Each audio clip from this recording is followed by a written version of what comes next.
De retour sur ce plateau, nous retrouvons nos invités pour la suite de cette émission. Avant d'aborder notre deuxième sujet, nous avons été rejoints par Germain Pouli pour la suite de cette émission. Germain, vous êtes journaliste, directeur de publication du journal Togo Réveil. Bonsoir et merci de nous avoir rejoints pour la suite de cette émission. Bonsoir docteur et bonsoir à Justin, et bonsoir à lui, bonsoir à tous les téléspectateurs. Avec vous, nous allons aborder notre deuxième sujet, le Mali, départ de l'amunissement de la région de Kidal. Conformément au calendrier établi avec les autorités maliennes, la mission multidimensionnelle intégrée des Nations Unies pour la stabilisation au Mali, MINUSMA, devrait quitter ses camps au Mali jusqu'à la fin de cette année, au 31 décembre 2023. Les opérations de retrait donc sont en cours et conformément à ce calendrier, à la mi-octobre, les camps de la région de Kidal devraient être libérés et l'amunissement est dans cet ordre de libération des camps. Ce qui a commencé avec les camps de Tessalites et d'Aguelok, et ces camps devraient retourner soit aux organisations de la CMA, soit au FAMA, ce qui crée en tout cas des conflits, si on peut utiliser ce terme-là, entre les deux camps. Je veux parler des forces armées maliennes et les ex-rebelles de la CMA, surtout le cadre permanent, le CSP plutôt, et qui aujourd'hui, depuis lundi, a échangé des tirs lundi et mardi avec les forces armées maliennes dans la région de Kidal à cause de l'arrivée d'un avion des forces armées maliennes qui aurait débarqué peut-être des munitions et des contingents dans la zone pour reprendre contrôle de ces camps laissés. Voilà l'amunissement qui s'en va et son départ déjà, qui est dans un contexte de conflit entre les deux camps. Je veux parler du CSP et des forces armées maliennes. Vos analyses, Germain Pouli? Oui, mais l'analyse, c'est que le Mali tient vraiment à occuper cette partie du pays qui, pendant des années, a consacré un peu l'incapacité des forces maliennes à contrôler leur territoire, et donc depuis le coup d'État, et depuis le soutien des Russes, le Mali s'est armé et passe à la reconquête intégrale de son territoire. Et on comprend que Kidal, c'est une zone que le Mali tient forcément à reconquérir. Kidal qui est aussi occupé par la MINUSMA qui a déjà libéré certains de ses points. Donc l'un des points où il y avait le contingent togolais qui est rentré au pays en même temps que les Nigériens, et plusieurs autres nationalités, le Sénégal, l'Égypte et tout, ont replié. Donc il faut quitter la région de Kidal. Et pour le Mali, c'est un retrait assez stratégique et assez important à la fois. Et on comprend donc que l'armée malienne n'a pas attendu que l'ONU quitte avant de venir occuper le terrain, donc est venu. Et un avion a fait débarquer donc des militaires, et comme c'est une zone occupée par les rebelles, il s'en est suivi donc des échanges de tirs, et les forces onusiennes qui étaient obligées de s'abriter se plaignent donc de cette situation-là qui ne facilite pas du tout leur retrait. Ces mêmes forces aussi s'inquiètent un peu de collaboration des autorités maliennes auprès desquelles elles n'auraient pas eu toutes les autorisations, et il n'y aurait pas eu un accord, notamment sur l'itinéraire à emprunter. Donc ça reste une question assez sensible, et ce départ de la zone de Kidal ne se fera pas sans grabuge, comme ce fut le cas dans les autres régions du Mali. C'est une situation assez complexe, j'allais dire. La MINUSMA qui s'inquiète aussi de l'arsenal donc elle détient, n'étant pas sûre de pouvoir se déplacer avec cet arsenal. On ne sait pas finalement si c'est le gouvernement malien ou ce sont les rebelles qui vont tenter de s'approprier cet arsenal-là, mais l'ONU, en tout cas, la MINUSMA dit assez clairement qu'elle risque de détruire le matériel sensible si un accord donc n'est pas trouvé. Je pense que comme les forces françaises ont eu à le faire, la MINUSMA n'est pas forcément obligé de partir avec ce matériel-là. L'armée malienne en a besoin.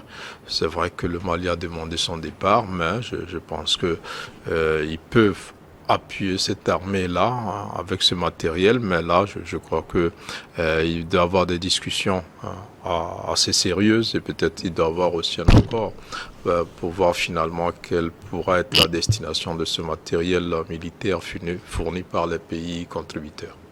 Alors, Louis, l'aménagement quitte de nouveaux camps dans la région de Kidal. Conformément au calendrier établi, c'est à la mi-octobre et donc c'est en cours. Oui, c'est en cours et on souhaite vivement que cette fois-ci, que la date soit respectée parce que depuis fort longtemps, il y a une délégation de l'ONU, il y a des délégations de l'ONU qui sont allées discuter avec le gouvernement de transition pour pouvoir justement repousser cette date butoir-là. Et bien malheureusement pour les nouvelles autorités maliennes, Kidal, c'est une ville stratégique. Il va falloir que l'État ait justement l'hégémonie sur cette ville-là parce qu'après tout, il s'agit de la souveraineté nationale, il s'agit de l'intégrité territoriale. Et donc, Assimi Goïta et son gouvernement se battent bec et ongle pour cela. Et donc, c'est pour cela que ils essaient de mettre de la pression sur la MINUSMA pour qu'elle quitte le sol malien.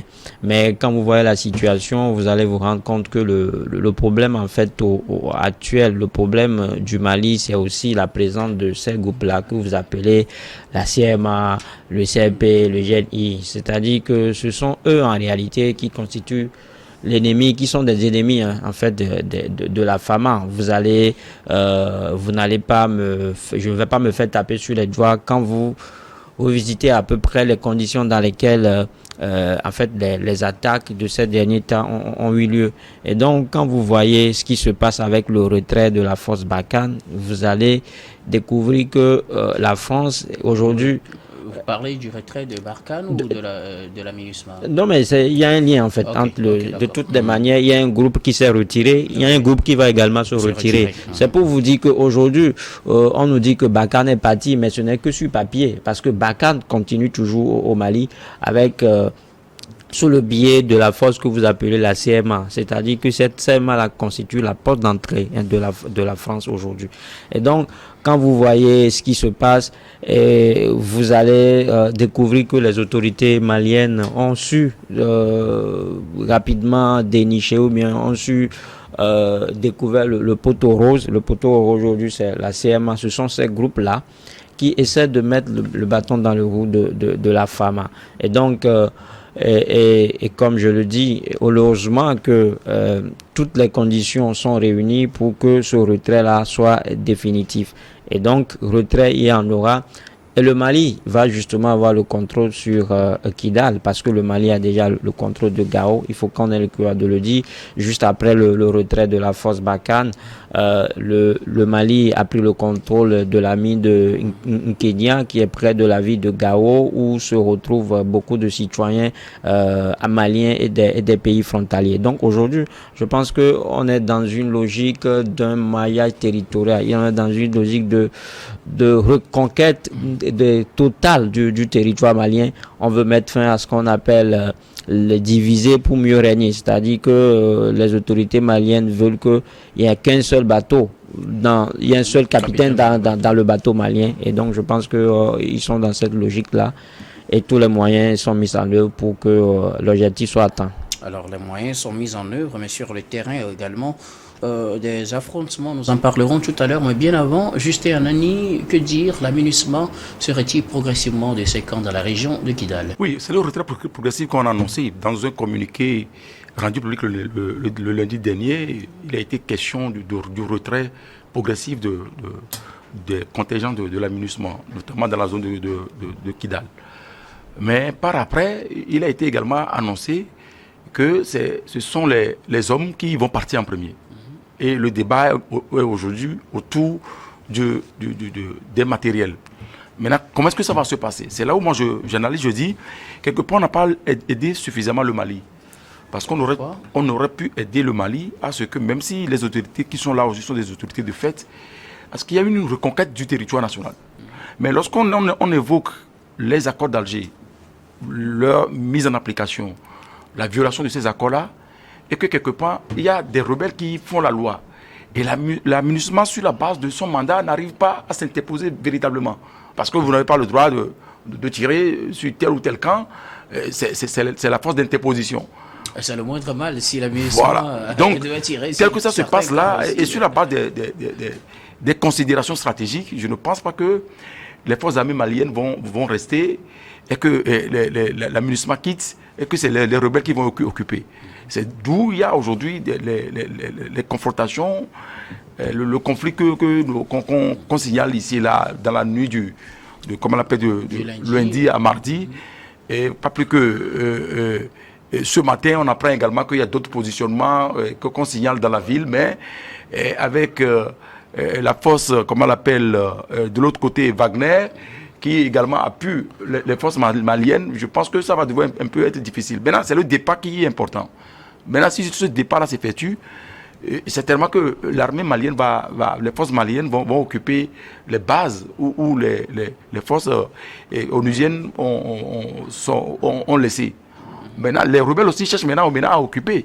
Justement, pourquoi y a-t-il aujourd'hui conflit entre le CSP, le cadre stratégique permanent, et les fameuses forces armées maliennes dans le contrôle de cette zone? Qu'est-ce qui fait que tout le monde c'est stratégique. C'est stratégique. C'est stratégique. Quand on parle de Kidal, on parle de Gao, on parle de Tombouctou, ce sont des points stratégiques qui, en réalité, ne devaient pas être dans les mains des rebelles.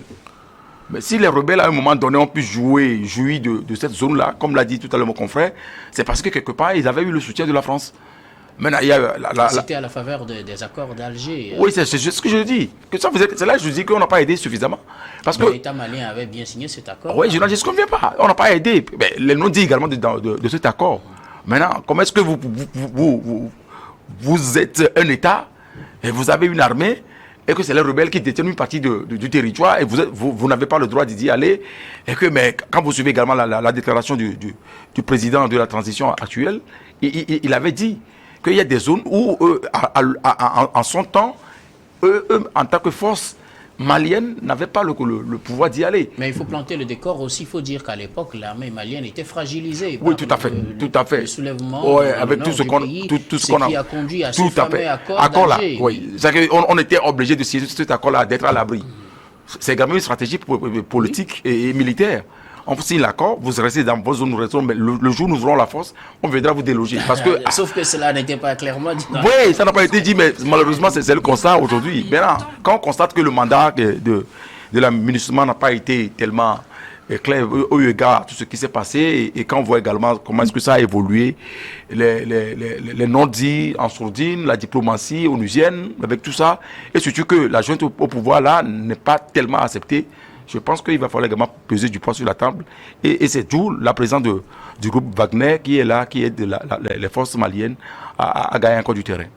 Non, mais moi, je voulais juste passer un mot avant que vous mettez la parole à Germain. C'est-à-dire que quand vous évoquez l'accord d'Alger, cet accord-là, aujourd'hui, dérange les groupes rebelles plus qu'il ne les arrange. Parce que il y a un point stratégique de l'accord qui a recommandé le désarmement des groupes rebelles. Ça, ils refusent. Aujourd'hui, on n'a vu aucun groupe qui s'est désarmé. Plutôt, ils s'arment du jour au jour. Parce qu'ils sont méfiants envers le pouvoir en place, qui, selon eux aussi, n'était pas aussi favorable sur certains points. Ils sont méfiants juste parce qu'ils veulent prendre quelque chose qui ne les appartient pas. C'est-à-dire qu'on ne peut pas avoir deux États dans un seul pays. C'est de ça qu'il est question. C'est-à-dire que ces groupes rebelles, ce qu'ils veulent aujourd'hui, c'est d'avoir le contrôle sur Kidal aujourd'hui. Et donc, de rendre le pays ingouvernable à tout dirigeant.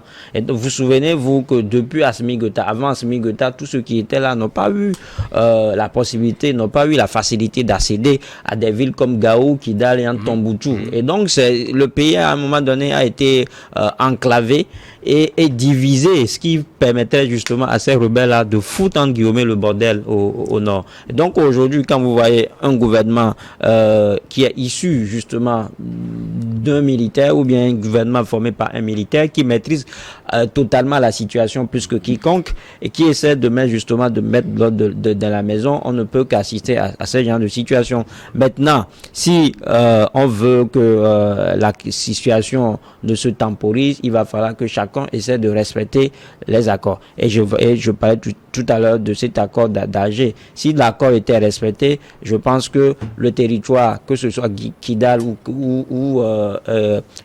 Gao, ce serait déjà revenu en fait au gouvernement de fait. Donc c'est le non-respect en réalité de l'accord de l'Alger qui justement continue par entretenir cette crise-là aujourd'hui.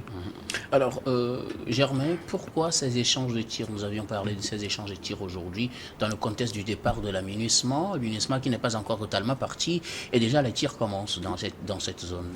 Oui, c'est une zone qui était sous contrôle donc des groupes armés, et aujourd'hui c'est l'État malien, c'est l'armée malienne qui veut reprendre le contrôle, et donc pendant que la MINUSMA y était, ce groupe, même s'ils n'étaient pas actifs, avaient toujours le contrôle sur cette région-là. Et aujourd'hui, nous sommes en face d'un État qui veut reprendre la souveraineté totale donc, du pays et exercer donc, son pouvoir. Donc les groupes armés ne le voient pas de cet œil. Donc ils ont envie que l'accord soit effectivement appliqué, même si on sait qu'aujourd'hui, cet accord aura du mal à être appliqué dans tous ces termes, parce que le Mali veut reprendre les choses en main. Le Mali a demandé à l'ONU de quitter, dans un premier temps à la France de quitter, après le Mali a demandé à l'ONU de quitter, et donc aujourd'hui c'est l'autorité malienne qui veut régler le problème malien, donc peut-être qu'il va avoir de nouveau pour parler avec ces groupes armés-là, parce que sans doute, excusez-moi, la bataille va continuer un temps. Et je pense que le Mali, les FAMA s'y préparent, c'est pour ça que ils se déploient donc dans cette zone avec le soutien donc des paramilitaires de Wagner. Et les combats risquent d'être intenses, risquent de prendre encore du temps, mais ce qui est souhaitable, c'est qu'il y ait un cessez-le-feu et que ces groupes-là comprennent que ce n'est plus dans l'intérêt de personne aujourd'hui de poursuivre cette guerre-là. Au temps où l'ONU était avec les casques bleus, on a essayé de cantonner chacun dans son coin.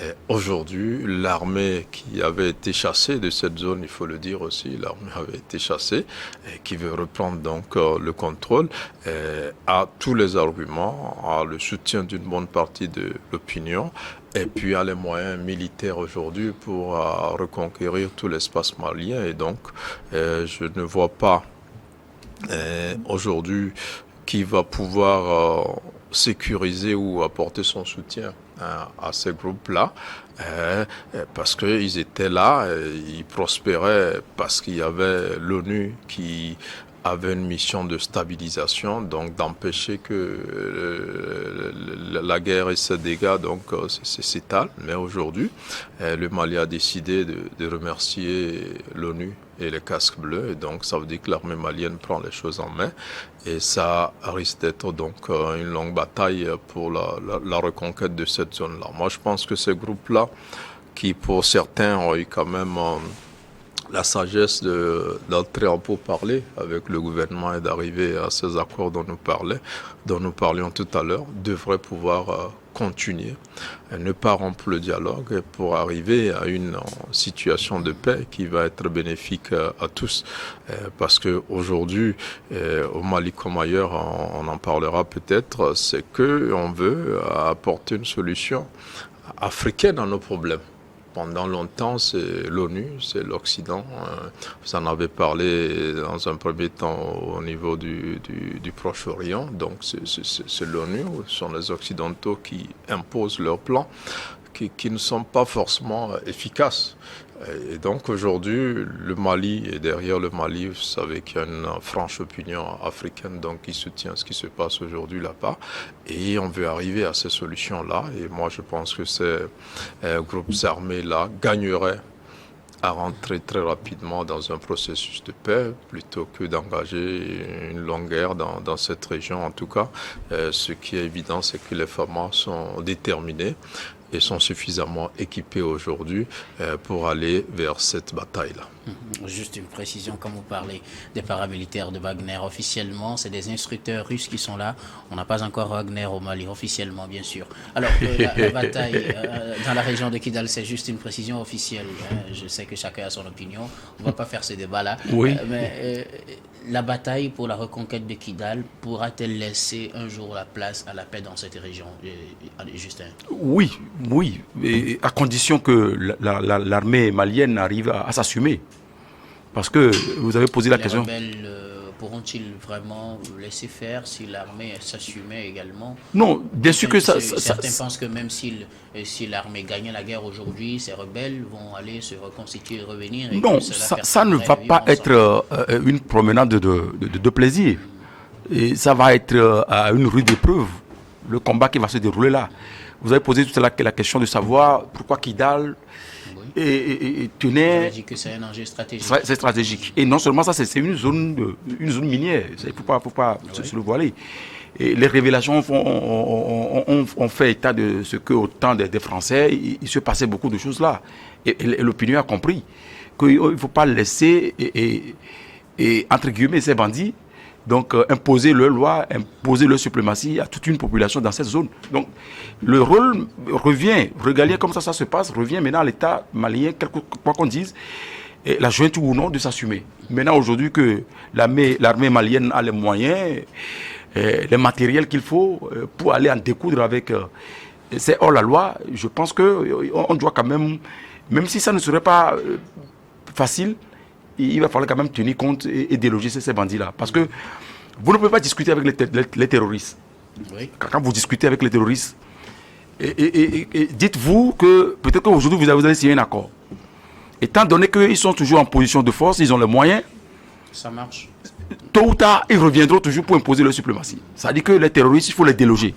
Il faut les mettre là où il faut et imposer maintenant la loi dans ces zones-là. Et vous n'êtes pas sans savoir que ces terroristes ont enlevé des maires, ont enlevé des préfets, ont enlevé des étrangers, ont enlevé nos confrères journalistes.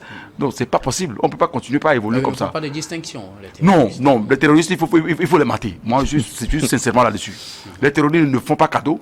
C'est eux qui se sont organisés, qui ont créé ce qu'on appelle la boucherie humaine au niveau de, comme on l'appelle, Israël, qui a provoqué ce qui se passe aujourd'hui. Oui. Bien qu'à un moment donné, la position de l'Israël par rapport vis-à-vis de la Palestine n'était pas tellement appréciée, et ça se discutait, mais s'organiser en tant que mouvement de Hamas et aller un beau matin, faire la boucherie là, humaine, moi je pense que les terroristes, il faut les combattre par tous les moyens. Là, nous sommes au Mali, mais vous faites... c'est lié. Okay. Tout ce qui se passe là, les terroristes, les groupes qui sont organisés... Oui, mais il n'y a pas de distinction entre les terroristes. Les gens qui s'organisent vous disent, voilà, on va détruire un avion pour aller commettre un attentat peut-être aux États-Unis, un 11 septembre.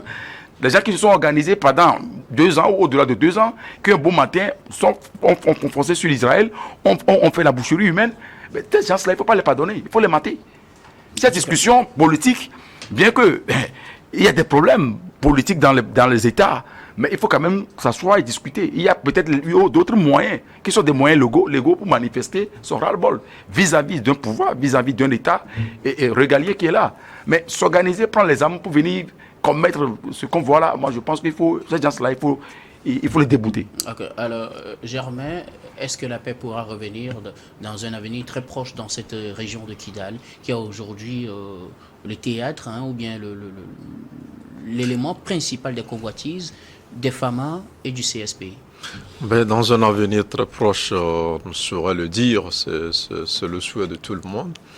Mais comme on le constate, ça va être une longue bataille parce que apparemment le dialogue n'est pas encore la chose la mieux partagée entre les deux camps, même si, moi, contrairement à Justin, je pense quand même que même avec son pire ennemi, on peut toujours dialoguer parce que quand on voit les dégâts qui ont lieu tout autour et quand on voit les innocents, surtout les civils qui périssent dans ce genre de drame, on a comme envie de dire il faut peut-être songer à abréger la souffrance de l'humanité en dialoguant.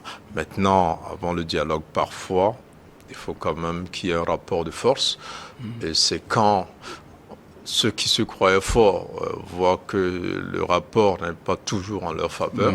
C'est en ce moment que la négociation est beaucoup plus facile et que le dialogue intervient. Donc je pense que pendant longtemps, l'ONU en général a échoué à parrainer la paix dans ce pays. Aujourd'hui, le Mali choisit une option, c'est celle de la reconquête par la guerre, donc de son territoire, ce qui laisse voir assez clairement que par endroits, il y aura des poches de résistance assez solides. Et comment on peut l'imaginer, c'est vrai que les forces aujourd'hui peuvent aller occuper Kidal, s'installer, mais ce n'est pas exclu qu'il y ait des attaques qui est régulièrement lieu et que ça trouble un peu le sommeil donc de nouvelles autorités. Mais je pense qu'elles sont psychologiquement préparées donc à cette éventualité. Mais comme je le disais, la tendance aujourd'hui, c'est vraiment de pouvoir trouver des solutions à l'africaine à nos problèmes, parce que quoi qu'on dise, ces rebelles, ces terroristes dont nous parlons sont également des fils du pays qui, pour plusieurs raisons, parfois justifiables, parfois condamnables, disent qu'ils prennent des armes contre l'autorité donc de l'État. Aujourd'hui, on est dans une situation où ce sont les civils essentiellement qui paient le lourd tribut donc de tout ce désastre-là et de tout ce que le terrorisme a apporté dans notre pays. Maintenant, là, le combat, il faut le faire dans un premier temps, à mon avis, pour établir un rapport de force qui va faciliter le dialogue. Mais le dialogue est forcément important, parce que même quand ceux qui sont vaincus, on l'a vu dans plusieurs pays, que ce soit européens, que ce soit dans des grandes démocraties comme l'Angleterre et tout ça, ce sont des gens qui peuvent toujours faire mal. Ils sont battus, mais pas définitivement battus. À tout moment, ils peuvent revenir et faire mal. Et d'où l'importance donc d'aller forcément à des accords de paix qui vont pouvoir tranquilliser tout le monde. C'est vrai qu'on les définit comme des criminels aujourd'hui, mais demain, ils peuvent contribuer donc à la paix dans ce pays. En tout cas, c'est dans le cadre de leur contribution à la paix que ces fameux accords d'Alger ont été signés en 2015. On voit ce que ça donne aujourd'hui. Mais l'avenir vous donnera peut-être raison, vous donnera raison à Justin. On va savoir que pense lui de cette situation. Est-ce que la paix est possible dans un avenir très proche dans la région de Kidal, au regard de la situation actuelle qui prévaut là-bas? Difficile pour nous de nous prononcer là-dessus. Il le dit, c'est comme si nous sommes condamnés à aller dans la boue du cristal. Mais ce qui est sûr, peu importe le temps que ça en prendra, les autorités maliennes finiront par avoir le contrôle sur Kidal, parce que l'avenir du Mali et la crédibilité du gouvernement du fait en dépendent. Parce que ils ont besoin justement, le gouvernement d'Assimi Goïta a besoin d'avoir le contrôle sur Kidal pour peut-être organiser aujourd'hui les élections générales au Mali. Et c'est à dessein d'ailleurs qu'ils ont annulé tout récemment la fête de l'indépendance, parce que les gens sont en deuil. Il y a une partie du territoire en deuil et une partie du territoire ne peut pas être en fête. Et donc stratégiquement, c'est-à-dire que ce sont des actions fortes, c'est-à-dire que ce sont des défis aujourd'hui que le gouvernement Assimi Goïta est amené à relever. Et donc je pense que ils vont le faire. Je parlais tout à l'heure des moyens qui sont mis à leur disposition. Vous allez voir qu'aujourd'hui, tout ce qui touche le Mali touche également le Burkina Faso, touche également le Niger, les trois pays qui récemment ont signé un accord, qui ont signé une alliance. Donc, si à un moment donné, les autorités maliennes trouvent que la situation devient compliquée, complexe pour eux et qu'elles ne peuvent pas s'en sortir, et peuvent justement faire appel à leurs alliés contemporains. Et donc, et comme cela, ce n'est qu'à ce prix-là qu'ils vont devoir justement mettre le grappin sur ces terroristes-là. Donc, je pense que l'essentiel, c'est d'arriver à tenter quelque chose justement, c'est d'avoir été courageux en demandant le rapport de la MINUSMA. Et si peu importe les conséquences que ça pourra engendrer, je pense que l'avenir sera rose pour le Mali. Merci beaucoup à vous pour ces contributions. Nous allons marquer la pause pour le journal, puis on vous retrouve juste après pour la suite de cette émission.